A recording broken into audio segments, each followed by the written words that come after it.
I'd spent 5 hours that morning trying to write a song that was meaningful and good, and I finally gave up and lay down. Then, Nowhere Man came. Words and music, the whole damn thing, right as I laid down. John Lennon.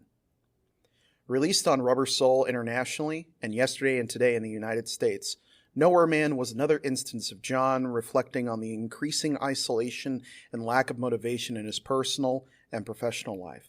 John would go on to say, "If I'm on my own for 3 days doing nothing, I almost leave myself completely.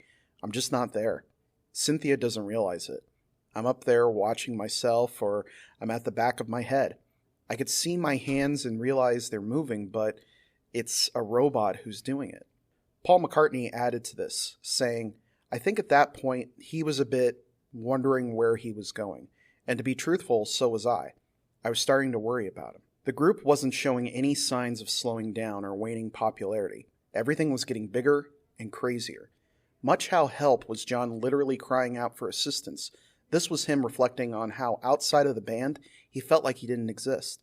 Concepts that would be explored and pushed forward sonically on future albums and in his solo career. In October, the group would go into the studio to record the track.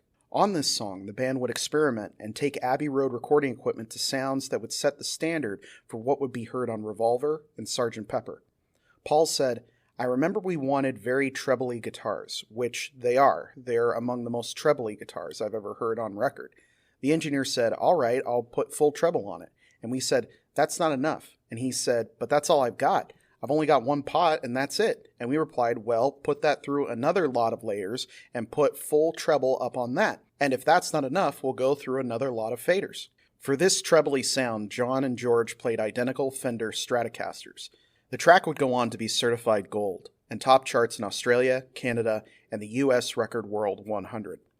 The track would be added to their upcoming tour set, something George would comment on in an anthology, saying that the opening harmony was difficult to pull off live, as was Paperback Writer. Years later, it would be featured in Yellow Submarine for the character of Jeremy, a character of infinite creativity, yet living in a place with no one to share it with. The song not only shows where the Beatles were going musically, but also personally. In a way, each member would have their own time as a Nowhere Man.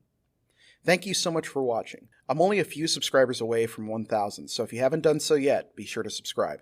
You can also help out the channel by liking, commenting, and sharing. I also now have a TikTok and Instagram that you can find links to below. Thank you again for your peace, love, and support, and I will see you guys next time.